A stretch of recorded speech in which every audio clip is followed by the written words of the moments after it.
Bom dia, pessoal! Estamos aqui hoje para mais uma videoaula, beleza?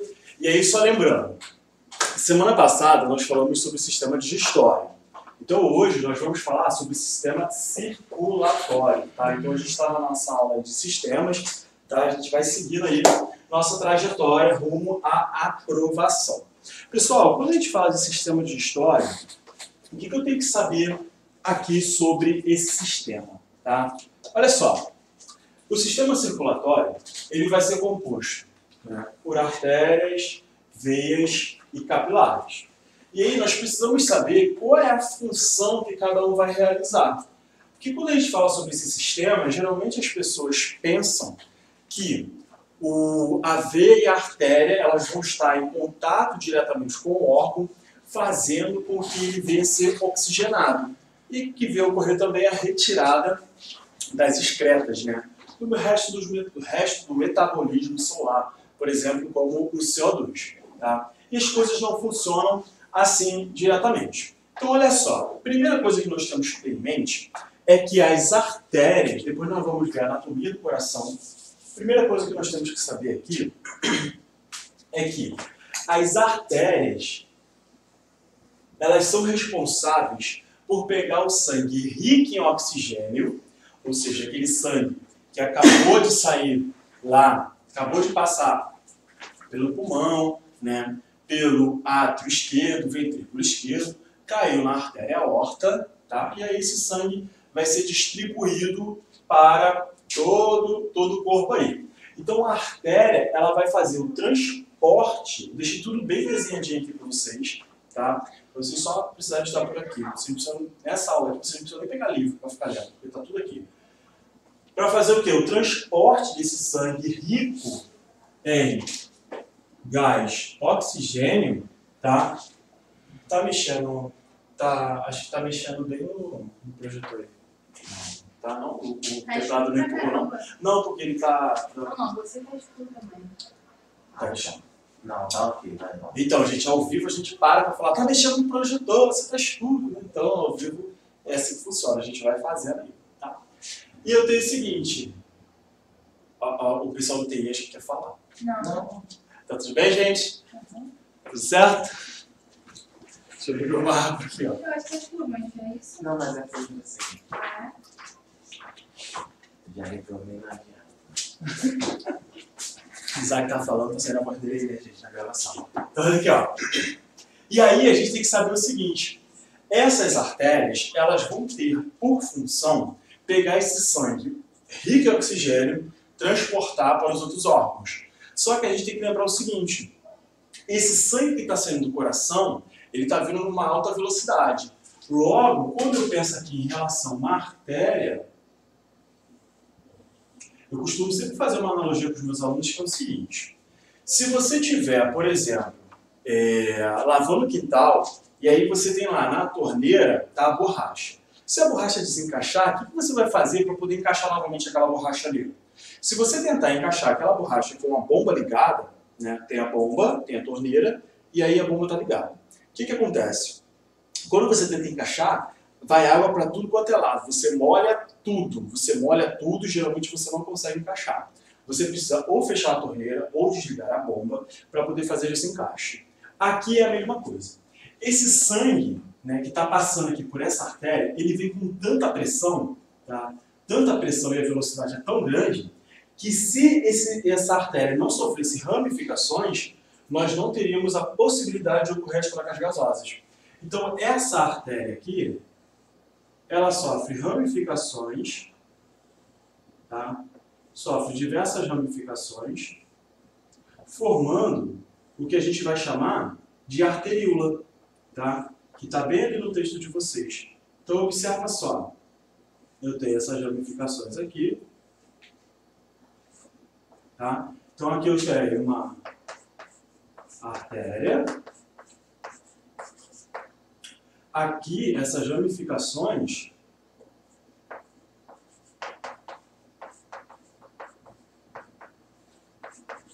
eu vou chamar de arteríolas, tá? Então, essas arteríolas nada mais é do que a ramificação das artérias qual é o objetivo dessas arteríolas? Essas arteríolas elas vão fazer com que o sangue que está vindo lá do coração, ele perca velocidade. Então é como se fosse um rio, tá? E esse rio sofresse ramificações. O que aconteceu com esse rio, com a velocidade da água desse rio, devido a essas ramificações, ele acaba perdendo velocidade, tá? Então por enquanto a gente precisa saber disso.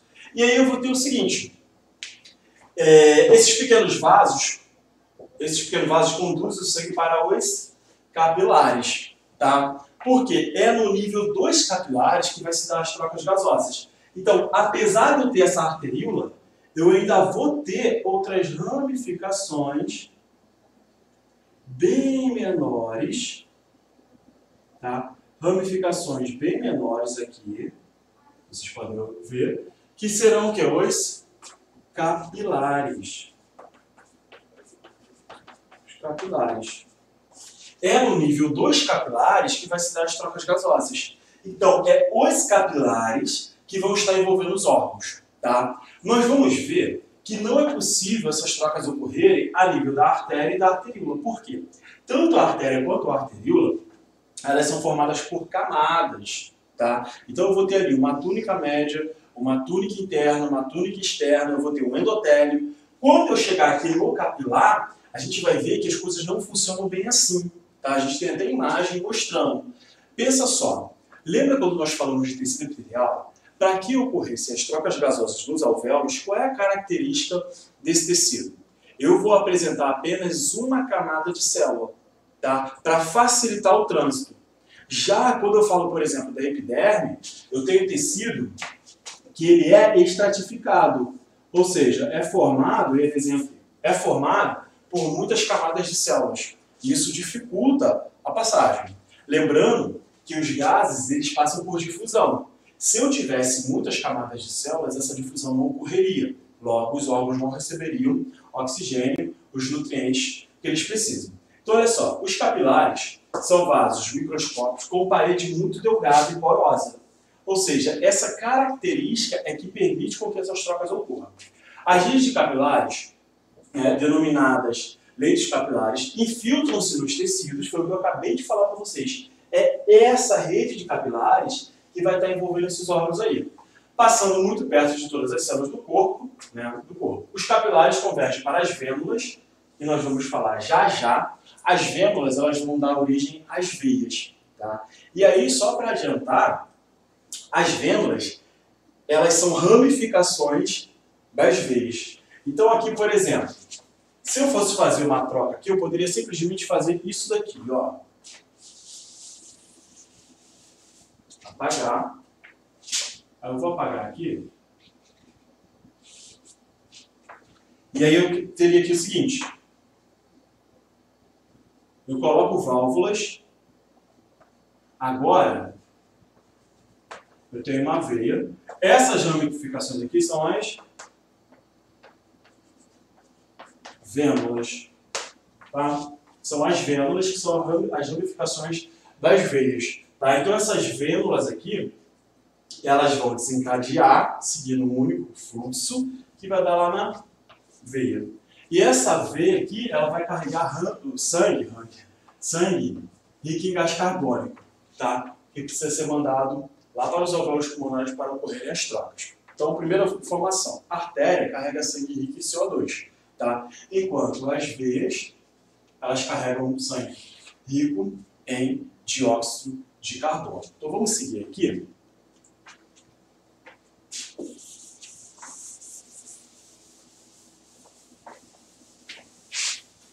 Então, olha só. As artérias transportam o sangue para longe do coração.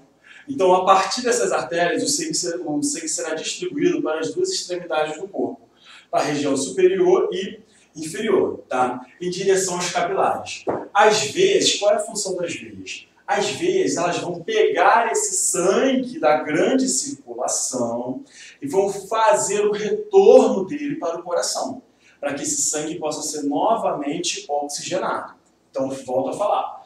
As artérias elas vão pegar o sangue rico em oxigênio, vão distribuir para as extremidades, superior e inferior. Beleza? Já as veias, elas vão pegar esse sangue que já passou pelos tecidos, tá? Se passou pelo tecido, deixou o oxigênio, pegou o CO2 e vai levar novamente esse sangue para o coração.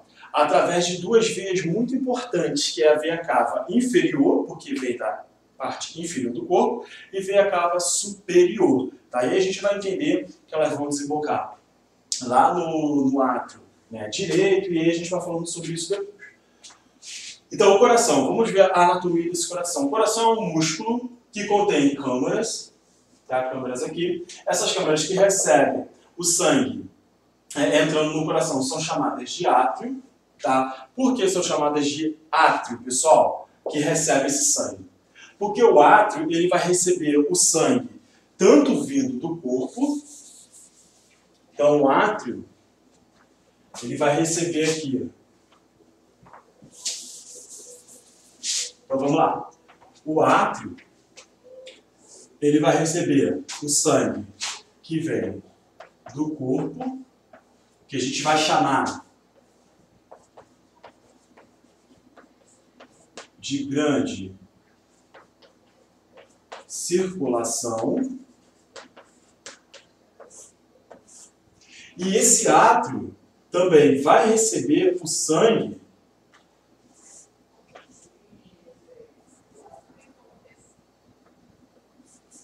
que vem do pulmão, que a gente vai chamar de pequena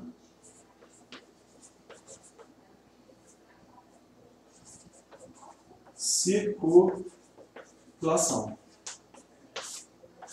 Cristiano, por que grande circulação e pequena circulação?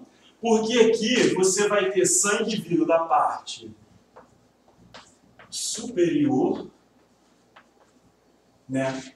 Membros superiores, e também o sangue vindo da parte inferior. Sangue que acabou de passar pelos tecidos. Já a pequena circulação, ela é uma circulação que vai se dar entre pulmão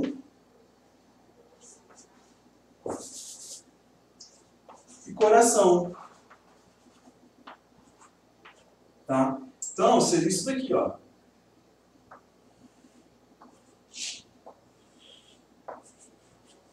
Tá vendo? Por isso que é uma pequena circulação. Tá? É porque o sangue vem para o coração, desse coração pega a artéria pulmonar, passa pelo pulmão, depois vai pegar a veia pulmonar e vai entrar de novo no coração para aí sim ele para a grande circulação. Então é extremamente importante nós sabermos os tipos de circulação, porque às vezes algumas questões podem trazer para você grande circulação, pequena circulação. E automaticamente, quando falar grande circulação, pequena circulação, você já tem que ter na sua mente do que esse cara está falando. Tá? As câmaras são responsáveis pelo bombeamento do sangue para fora do coração. Tá? Do sangue para fora do coração. Desculpa. As câmaras responsáveis pelo bombeamento do sangue para fora do coração vão ser, no caso, os ventrículos. E aí a gente vai ter uma diferença na musculatura desse ventrículo. Tá? Por quê?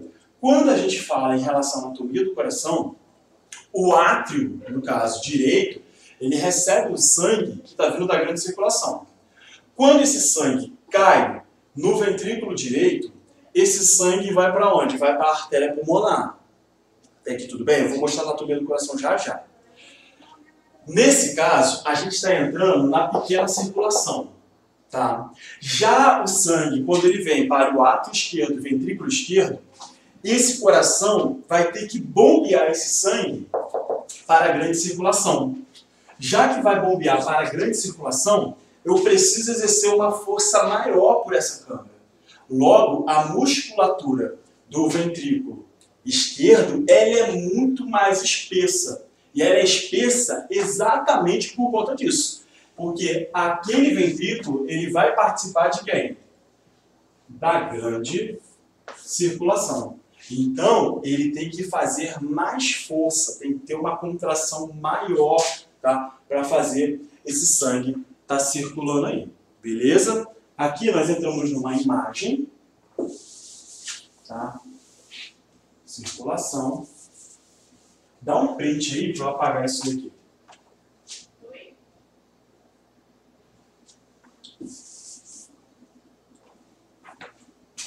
Vou apagar ainda. Já printaram? Printaram, com certeza. Então vamos lá, olha só. Aqui, pessoal, a gente tem a anatomia do coração. E aí eu vou ter aqui o seguinte. Observe aqui para mim que eu vou ter as câmeras. Então eu tenho aqui o ventrículo, o átrio direito, o ventrículo direito. O átrio direito e o ventrículo direito, eles vão receber sangue pobre em oxigênio, tá? Então, esse sangue aqui, na verdade, ele vai ser um sangue rico. Então, ele é um sangue rico em gás carbônico, CO2, tá? Ele é um sangue rico em CO2. Aqui, a gente tem a veia cava inferior, ou seja, é aquela veia que está pegando o sangue que já passou pelos membros inferiores. Observe aqui o seguinte, aqui no meio eu tenho os capilares, para cá eu tenho as vênulas, que vai dar na veia. Aqui na parte superior, eu vou ter o seguinte, a veia cava superior, que é responsável pelo recolhimento do sangue que passou pelos membros superiores, trazendo todo mundo para o átrio direito, tá? Para o átrio direito. E aí, entre esses átrios, eu vou ter o que eu vou chamar aqui de válvulas, tá? Válvula atrioventricular. Por quê, Cristiano? Porque essas válvulas aqui, elas são extremamente importantes. Essas válvulas, elas ficam se abrindo e se fechando de acordo com a contração do coração, permitindo com que esse fluxo seja contínuo. E permitindo também que esse sangue não venha sofrer um retorno. Tá? O Enem já cobrou uma questão de válvula. Então, quando eu tenho, por exemplo, aqui, ó,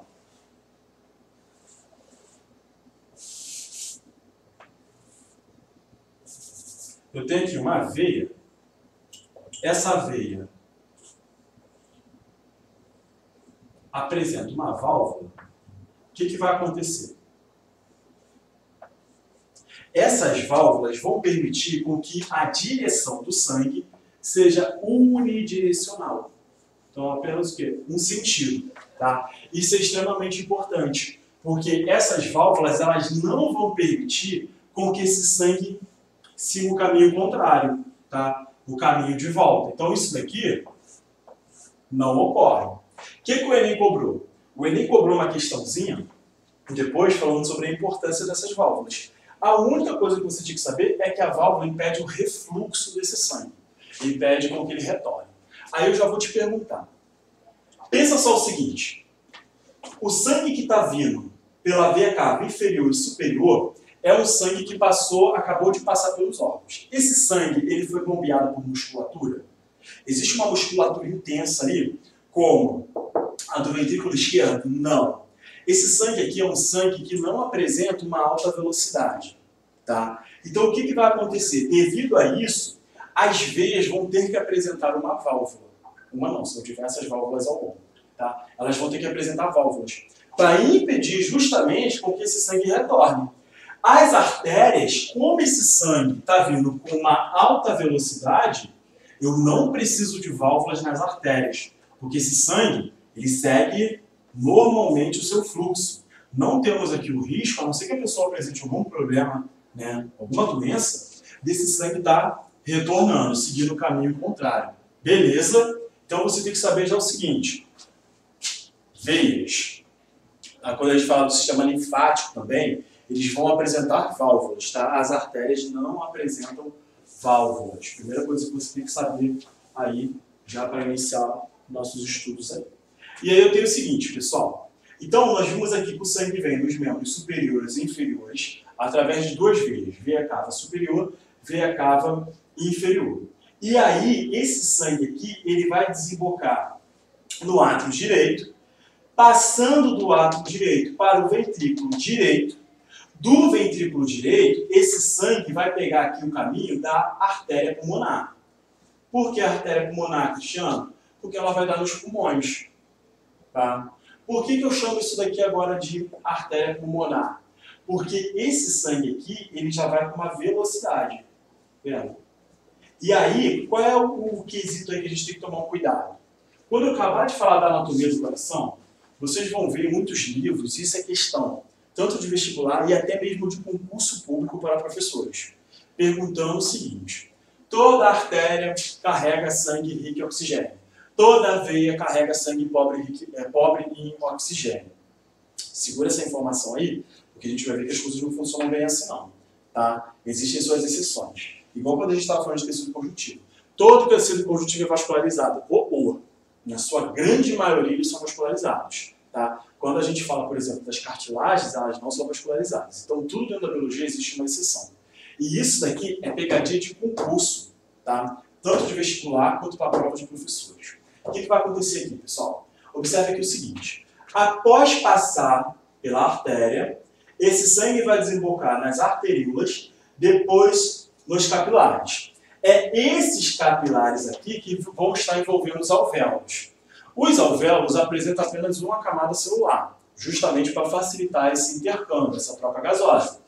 O que vai acontecer? Nós vamos ter uma troca, a hematose. Chegando aqui, o que vai acontecer é o seguinte: você vai ter lá uma rede de alvéolos,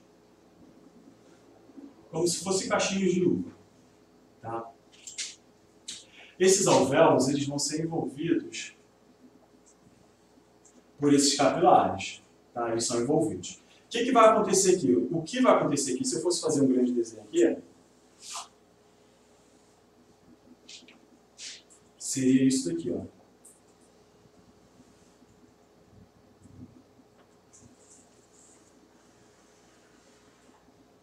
O que vai acontecer é que o CO2 aqui vai para o alvéolo e o oxigênio aqui vai para os capilares. E aí eu te pergunto, por que ocorre essa troca aqui, Cristiano? Porque aqui é o seguinte, pessoal. Lembra que lá na minha primeira aula, ou primeira, ou segunda, agora eu não lembro muito bem, nós tratamos sobre o gradiente de concentração. E eu te falei que o gradiente de concentração ele era muito importante. Por que esse gradiente de concentração ele é importante? Porque observa aqui o seguinte. Esse sangue que acabou de vir pela artéria pulmonar, ele é um sangue que está rico em dióxido de carbono. Tá? Logo, é um sangue muito concentrado em dióxido de carbono. O alvéolo pulmonar está rico em CO2. O que vai acontecer? Nós vamos ter trocas a favor de um gradiente de concentração. Logo, o CO2 que está presente nesses capilares, ele vai querer ir para os alvéolos pulmonares, porque aqui ele está em baixa concentração, enquanto aqui ele está em alta concentração.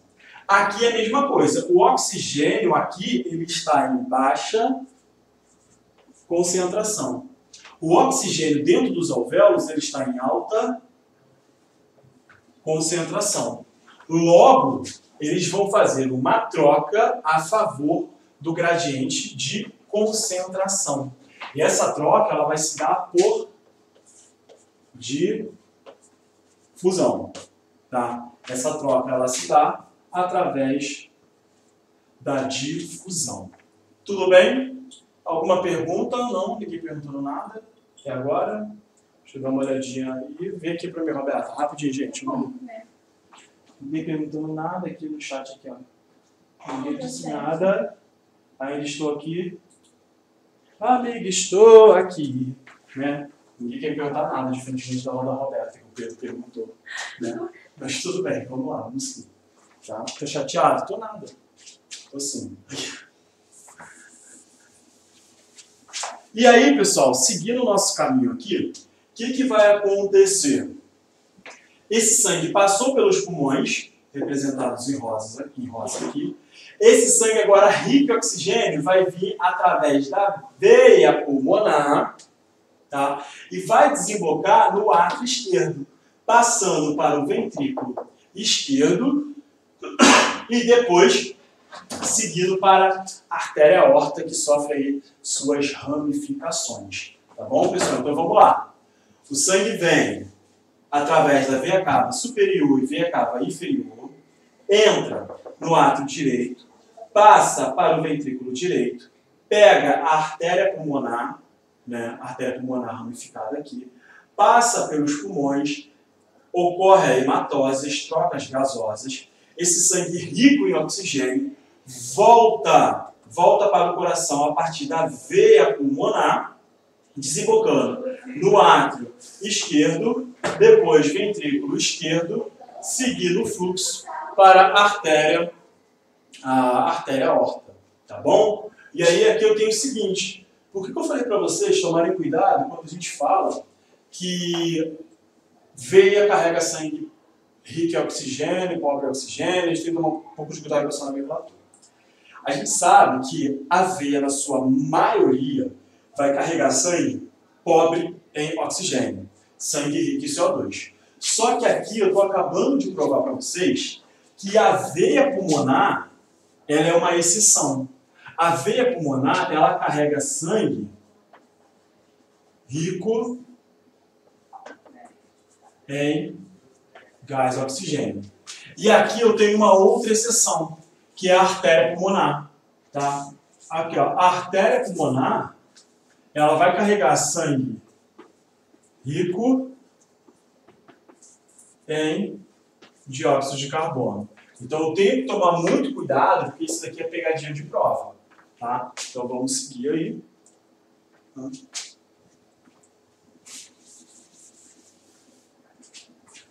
Tira o print aí para eu poder apagar.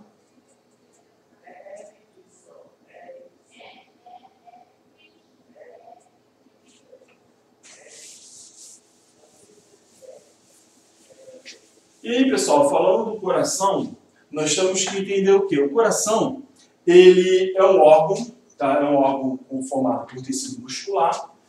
A gente chama de tecido muscular estriado cardíaco, tá? Por que estriado? Porque apresenta estrias. Então, quando eu olho para esse tecido, eu vou ver umas bandas assim estriadas. Ó. Quando eu olho para uma fibra muscular. Então, esse daqui uma fibra muscular. Tá? Eu vou ter a presença dessas estrias, tá bom? E aí é interessante o que? Nós já acabamos de falar, tanto o átrio direito quanto o átrio esquerdo, eles funcionam como câmeras coletoras, tá? São câmeras que vão receber. Já os ventrículos são as câmeras que vão fazer o quê? A distribuição desse sangue, tá? E aí é o seguinte, quando eu falo em relação aos ventrículos, deixa eu voltar aqui a imagem, observe que a musculatura aqui do ventrículo esquerdo, ela é mais espessa. Olha só. Olha só o tamanho disso aqui que eu desenhei. Por que ela é mais espessa? Porque ela participa da grande circulação. Logo, ela é mais espessa, tá?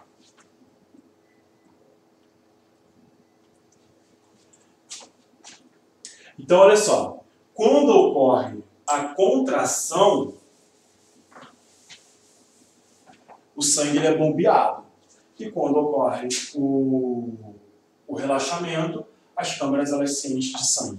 Tá? Então, ocorreu contração, buf, apertou o sangue, ele é bombeado. Tá? Enquanto, quando ocorre o relaxamento, relaxou, o sangue entra ali, né, a partir da abertura das válvulas. E aí nós temos o seguinte, esse ciclo ele vai ser dominado sístole, tá? Quando a gente fala da contração, e o relaxamento é chamado de diástole. Então o coração fica o tempo todo sístole, contração, relaxamento, diástole. Sístole, contração, relaxamento, é o diástole. Tá? Aí nós temos aqui uma anatomia do coração. E aí é importante nós sabermos o nome de algumas válvulas aqui. Então, por exemplo, eu tenho aqui a válvula semilunar, tá? Ou válvula pulmonar, pode receber esse nome também.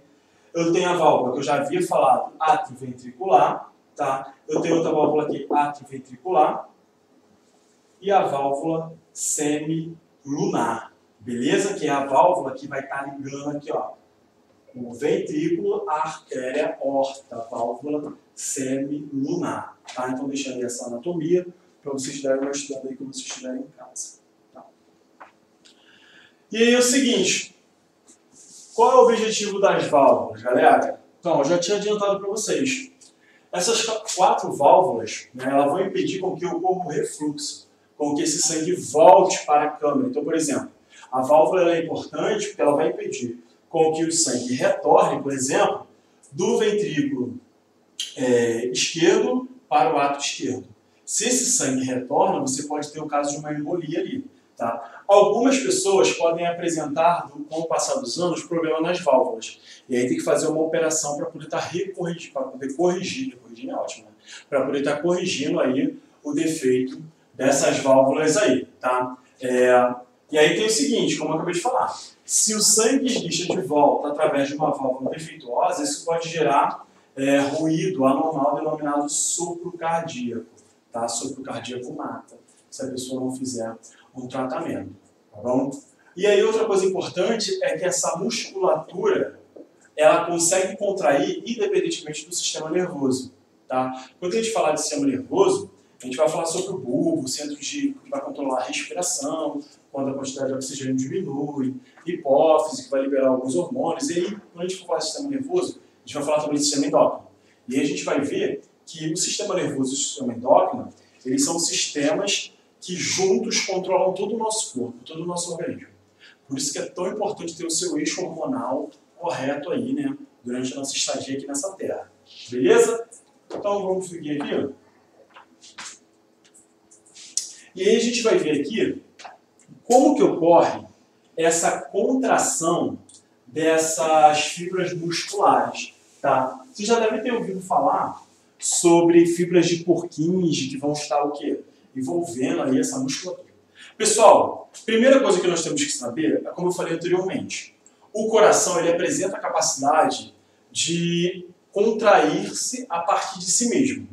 Então ele não depende do sistema nervoso para estar fazendo essa contração. É óbvio que nós temos sistema simpático e parasimpático que podem estar acelerando ou desacelerando esse coração aí em algum momento, por exemplo, quando você está no momento de fuga, né? Por que esse coração acelera mais? Para aumentar a circulação. Aumentando a circulação, você aumenta a oxigenação do sangue nos tecidos. Tem pergunta?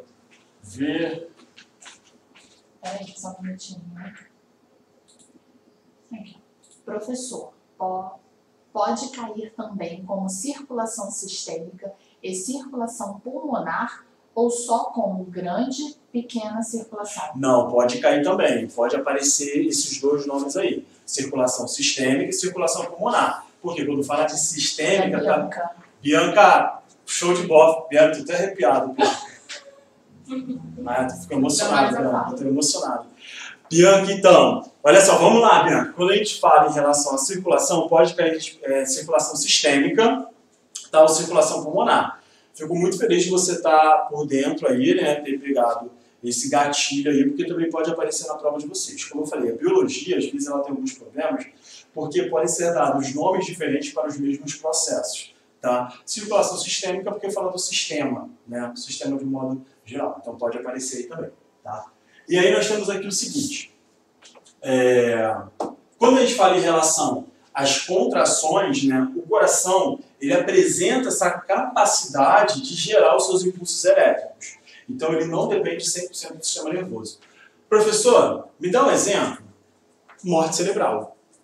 Quando a pessoa tem morte cerebral, o coração continua batendo, só que ele vai bater durante um tempo, óbvio, depois ele vai parar. Por que ele vai parar? Porque o bulbo ele vai estar controlando a respiração, vai estar controlando as trocas gasosas. Depois que o sistema nervoso para, alguns órgãos permanecem funcionando por algum tempo, num intervalo muito pequeno, mas permanecem funcionando. E aí o que vai acontecer? O coração vai continuar contraindo, mas vai chegar um momento em que não vai estar ocorrendo a oxigenação.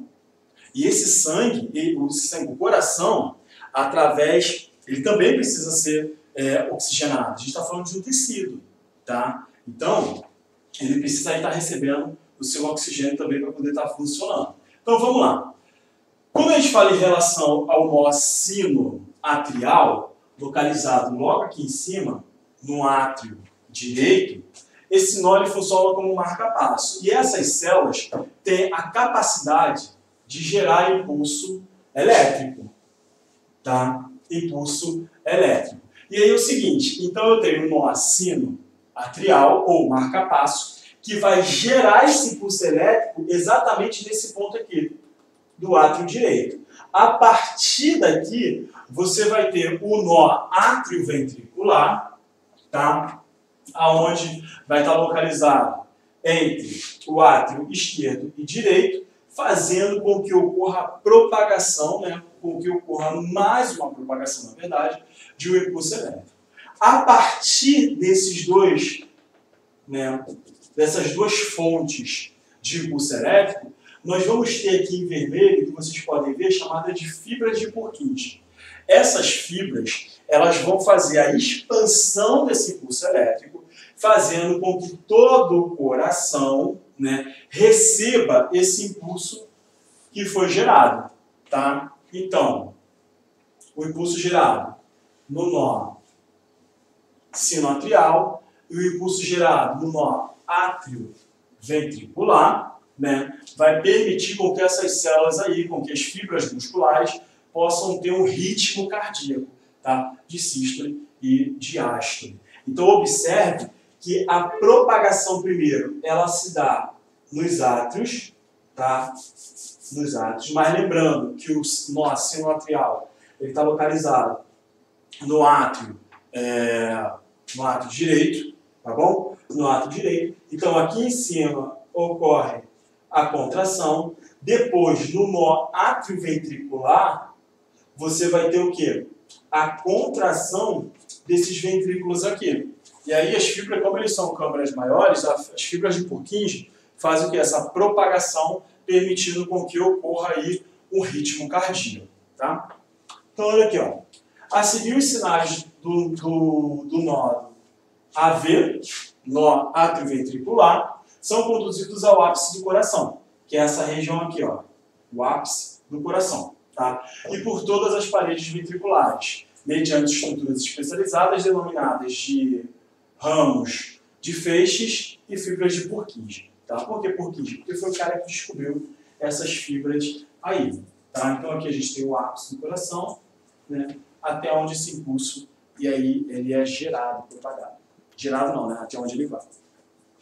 Pessoal, capilares.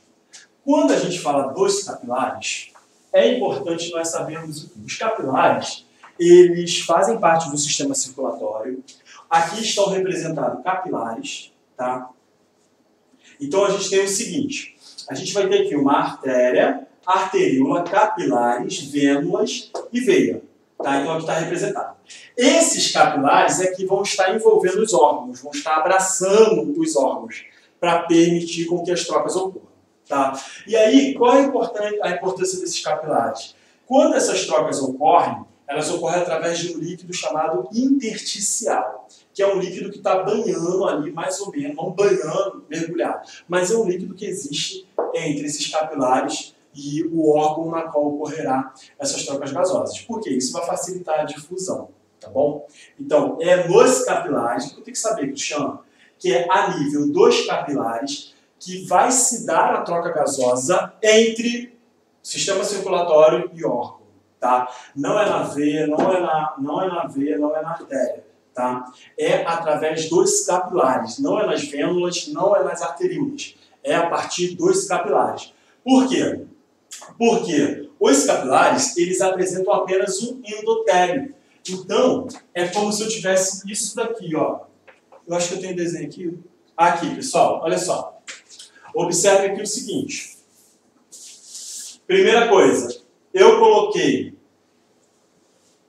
isso aqui para chamar a atenção da presença da válvula. Tá? Então, ali eu tenho uma válvula. Para quê? Para impedir o refluxo. Tá? E aí, aqui eu tenho a válvula, aqui eu tenho uma artéria. Por que eu sei que eu dei uma artéria, Cristiano? Porque eu não tenho presença de válvulas. Tá?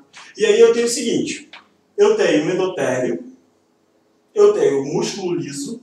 Músculo liso é um músculo de contração involuntária. Eu não consigo controlar. Tá? Então, nossos órgãos apresentam musculatura lisa. Porque a musculatura esquelética é essa daqui que eu consigo movimentar. Porque eu não malho por muito tempo, por sinal. Né? Mas essa musculatura esquelética, eu falo, ó, braço, levante. Olha que legal. Outro braço, perna, mexa. Perna mexeu. Por quê? Está ocorrendo a contração da musculatura esquelética. Já a musculatura lisa, eu não fico assim, ó. Acabei de comer. Estômago, contrário. Esôfago, faz movimentos peristálticos. Vai, esôfago, vai. Intestino, dá uma contraída. Vai, intestino, vai, o alimento está quase passando. Vai. Vai, estômago. Eu não faço isso. Por quê? É a musculatura lisa. Eu não controlo essa musculatura. A gente só vai ter uma aula sobre músculos, que é uma aula que dura 2 minutos, de tão simples que é tecido muscular. Tá? Então eu vou ter o seguinte, um endotélio, musculatura lisa, um tecido conectivo, tá? Então, tem pergunta? A Roberta tá ali morrendo de inveja. Roberta tá ali morrendo de inveja. É por conta desse nó ciclomatrial é que a reanimação do desfibrilador funciona? É. Arrasou, hein? Caraca, olha isso. Exatamente, porque quando você vai fazer a desfibrilação, devido à presença desses nó... Meu Deus. É o Pedro, cara, foi o Pedro. Arrasou, Pedro. Por quê? Devido ao nó atrioventricular e o o atrioventricular e o nó sinoatrial, o que vai acontecer?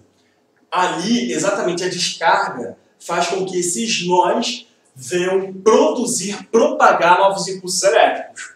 Nós teríamos um problema muito sério se a contração do coração fosse dependente somente do sistema nervoso. Porque quando o coração parasse, olha aqui, quando o coração parasse, se não existisse a presença do nó sinoatrial e o átrio ventricular, o nó atrioventricular, o que ia acontecer? Não teria como, o médico até poderia ter, mas seriam modos invasivos que poderiam causar outros danos. Então, se o coração parou, parou. Se não existisse esses centros de produção de impulso elétrico ou impulso nervoso. Se parou, parou. Aqui não. O que vai acontecer? Devido à presença desses nós aqui, você dá um choque ali, o que ativa novamente o nó sinoatrial e atrioventricular. Tá? Então, realmente é por conta da presença deles que existe essa reanimação aí cardíaca, tá? Por conta deles. Vamos seguir aqui.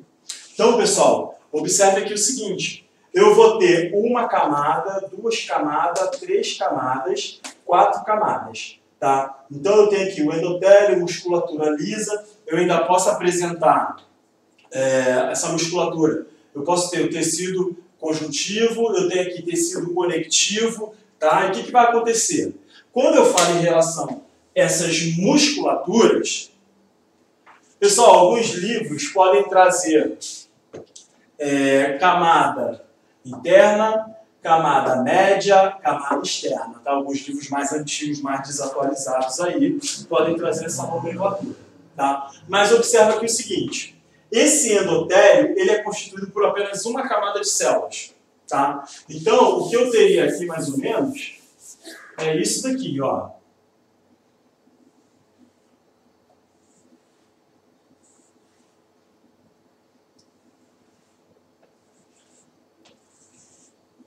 E aí, o sangue vai passar aqui assim.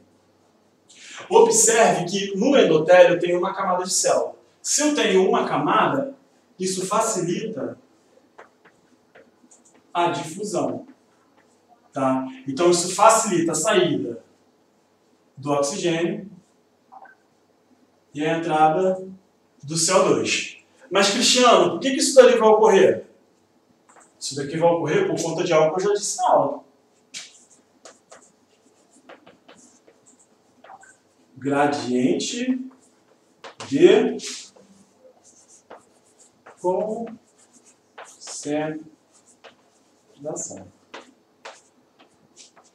Então, isso vai ocorrer por conta do gradiente de concentração.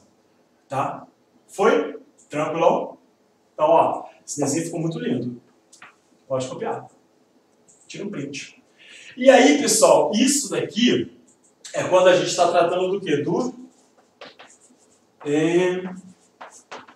endotélio. Tá? A gente está tratando aqui, no caso, do endotélio, que apresenta apenas uma camada. Tá? Escrevi errado. Apresenta uma camada. Uma camada de células. Foi justamente para facilitar esse intercâmbio, ou essa difusão. Quando eu chego aqui na artéria, como eu falei para vocês, eu tenho uma camada de tecido muscular, uma camada de tecido conectivo. Só que esse tecido muscular não é composto por apenas uma camada de células. Esse tecido muscular é composto por quê? Por várias camadas. Então, na verdade, o que eu tenho aqui é um extrato que vai dificultar essas trocas. Por isso que eu falo para vocês novamente, as trocas gasosas não se dão a nível das artérias, nem das veias, nem das vênulas, nem das arteríolas. Elas se dão a nível dos capilares. Tá? Então, os capilares que vão permitir essa troca aqui. E essa lâmina basal, professor? Essa lâmina basal nós já vimos em tecido conjuntivo. Tá? É o que vai dar suporte a essas células aqui do endotélio. Tranquilão? Foi? Podemos seguir, vamos cair nos exercícios agora?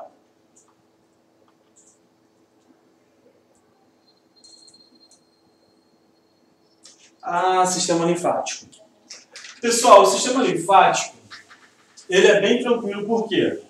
Ele é um sistema auxiliar ao sistema circulatório, tá? Ele é um sistema que é um sistema auxiliar ao sistema circulatório. Por quê? O sistema linfático, o que ele vai fazer o quê? Através dos vasos linfáticos, ele vai recolher o excesso de líquido extracorporal, ou seja, aquele líquido que não está circulando, não está dentro do sistema circulatório, para fazer com que ele devolva, para que ele seja reabsorvido. Então, por exemplo, a pessoa está inchada, ela faz o quê? Uma drenagem linfática, ela faz uma massagem para recapitular. Recapitular não, né? Para reabsorver esse líquido que está fora do sistema circulatório. E aí ela mija, urina e libera esse excesso de líquido aí. Tá? No sistema linfático, a gente também vai encontrar válvulas. Porque aqui você não tem um bombeamento. E é interessante também saber que no sistema linfático, a gente vai ter algo chamado de gânglios, tá? Gânglios axilares do pescoço, da viríola. Nesses gânglios aqui, nós vamos ter um acúmulo de células de defesa. Então, por exemplo, os linfócitos, tá? Tanto que quando você está resfriado, os seus gânglios do pescoço, eles incham. Por quê? Tem uma grande concentração de linfócitos ali e macrófagos, tá? Uma grande concentração de macrófagos e linfócitos ali, que estão no processo inflamatório, lutando contra algum agente patogênico. Isso faz com que ocorra o quê? Esse inchaço, tá? E fica tudo dolorido. Tanto que quando você vai no médico, dependendo da região que ele apalpar e tiver esses gânglios inchados, ele pode te pedir um determinado tipo de exame, tá? Então, as pessoas que geralmente apresentam gânglios inchados após relações sexuais, pode significar, não é 100%, mas pode significar, na sua grande maioria, que ela contraiu alguma DST. Tá? Então, isso pode ser diagnosticado a partir da palpação desses gânglios aí. Beleza? Então, o sistema linfático é um sistema auxiliar ao sistema circulatório. Agora, e também, quando a gente fala do sistema imunológico, algo que vocês precisam saber aqui e não esquecer é o seguinte: no sistema linfático, não há hemácias. Ou seja, no sistema circulatório, não temos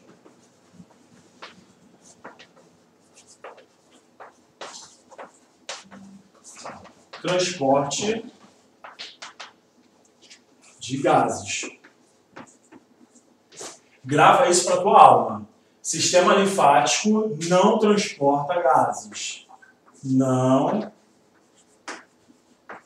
transporta gases. Por quê, Cristiano? Porque não tem hemácia, tá? Não tem hemácia, mas eu encontro aqui glóbulos brancos, né? Linfócito B, linfócito T, células de defesa, como os macrófagos, tá? Então, o sistema linfático é um sistema auxiliar ao sistema circulatório. Ele vai estar recolhendo esse excesso de líquido que está fora do sistema circulatório, fazendo com que ele retorne ao sistema circulatório para poder ser eliminado aí posteriormente, tá? Então, anota essa informação. Aí, então vamos seguir. E aí, aqui eu tenho o seguinte, que eu já falei. Tá? Dos gânglios linfáticos, aqui você tem uma imagem ampliada, tá? Então participa da defesa do corpo, tá? Vai estar participando da defesa do corpo aí. Nós vamos ter que nesses gânglios, tá? Ou linfonodos, você tem essa filtragem, por isso que rola aquele inchado, né? Fica inchado esses gânglios aí. Isso daí eu vou deixar para vocês lerem, vamos ver os exercícios. Se eu não me engano agora, exercício. Ah, gente, ainda tem. Pessoal, aqui são os constituintes do sistema circulatório, tá? Então, isso daqui eu vou deixar para vocês lerem depois. Aqui eu quero falar do baço, tá? O baço, ele é um órgão que ele tem uma grande atividade durante o período embrionário, tá? Por quê? É no baço que serão produzidos, por exemplo, hemácias. Tá? A gente vai ter a produção, né, de células que vão estar constituindo sangue, tecido hematopoético, a gente vai ter no baço, a gente vai ter nos ossos, só que não são todos os ossos. Por exemplo, a gente tem no externo, a gente tem nas costelas, a gente tem no fêmur, a gente tem no crânio. Só que conforme a gente vai crescendo, o baço ele perde essa função e ele passa apenas a destruir hemácias anômalas, tá? Ou hemácias que apresentam defeitos, né, anômalas, ou hemácias velhas. Então elas vêm para o baço para ser destruídas. Observe que o baço ele está ligado ao sistema circulatório. E aí acontece o seguinte, o baço ele não participa somente do sistema circulatório, mas ele vai participar também do sistema imunológico. Por quê? No baço são produzidas algumas células de defesa, como os linfócitos. E aí tem questõezinhas que te cobram o seguinte, se a pessoa tirar o baço, ela pode apresentar problemas ao longo da sua vida? Sim e não. Por quê? Pô, Cristiano, tá de sacanagem? Por quê?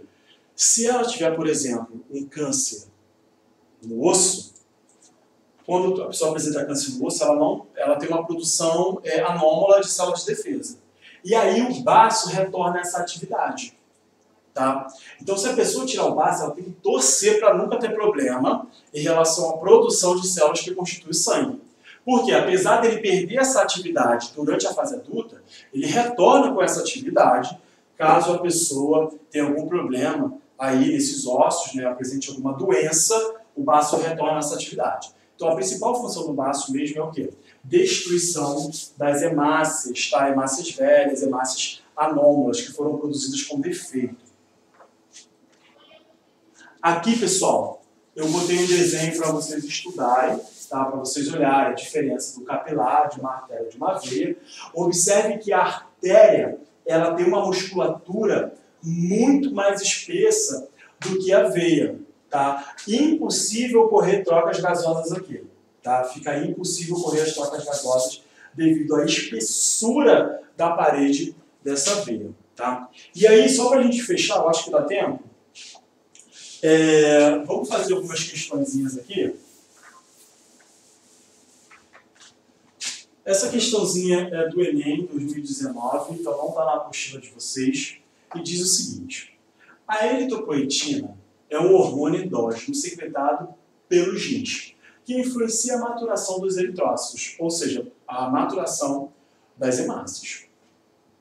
Suas formas recombinantes sintetizadas em laboratório têm sido usadas por alguns atletas em esportes de resistência na busca de melhores resultados. No entanto, a administração do EOP, né, a eritropoetina, recombinante no esporte foi proibido pelo Comitê Olímpico Internacional e seu uso é considerado doping. Uma influência que esse doping poderá exercer na melhoria da capacidade física desses atletas está relacionado ao transporte de. Primeiro, o texto já te disse o que é eritropoetina. Tá? A eritropoetina ela vai atuar no amadurecimento dos eritrócitos. Tá? Por quê? Quando as hemácias são produzidas, elas são chamadas de eritoblastos. Blastos, você já sabe que é jovem. Nesse caso aqui, a gente ainda tem a presença de um núcleo. Quando ela perde esse núcleo, quando há perda desse núcleo, ela vira um eritrócito, e aí sim ela está pronta para se ligar à hemoglobina e realizar os transportes dos gases. Óbvio, se eu estou falando de capacidade física, para você ter um bom rendimento físico, você precisa de uma boa oxigenação desse tecido. Cara, olha só. Presta sua atenção. Se você tem oxigênio, você tem que lembrar do que? Capacidade física. Para ter capacidade física, eu vou precisar de oxigênio. Mas por que eu preciso do oxigênio? Porque esse oxigênio vai ser usado lá na cadeia respiratória para que ocorra a produção de quê? De ATP. ATP, que você já sabe que é a molécula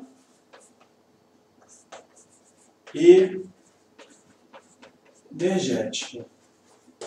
Logo, quem toma a eritropoetina da maneira sintética produz mais eritrócitos, tem uma melhor distribuição desse oxigênio e tem uma melhor produção de ATP. Tá? Então vamos lá. Lipídios, melhora a capacidade física desses atletas, a melhoria da capacidade física desses atletas está relacionada ao transporte dele. Lipídios, não. Tá?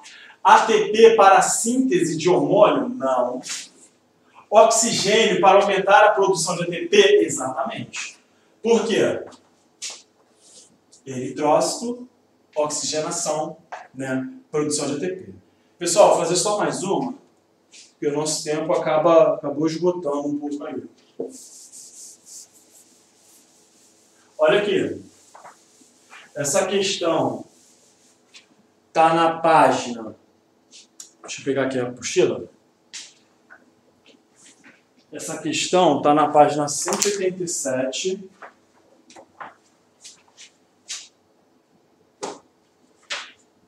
E ela diz o seguinte: a formação de coágulos sanguíneos em veias e artérias é um dos fatores responsáveis pela ocorrência de doenças cardiovasculares, como varizes, infartos e acidentes vasculares cerebrais. A prevenção e o tratamento dessas doenças podem ser feitas com drogas anticoagulantes, ou seja, que não vai deixar o sangue coagular.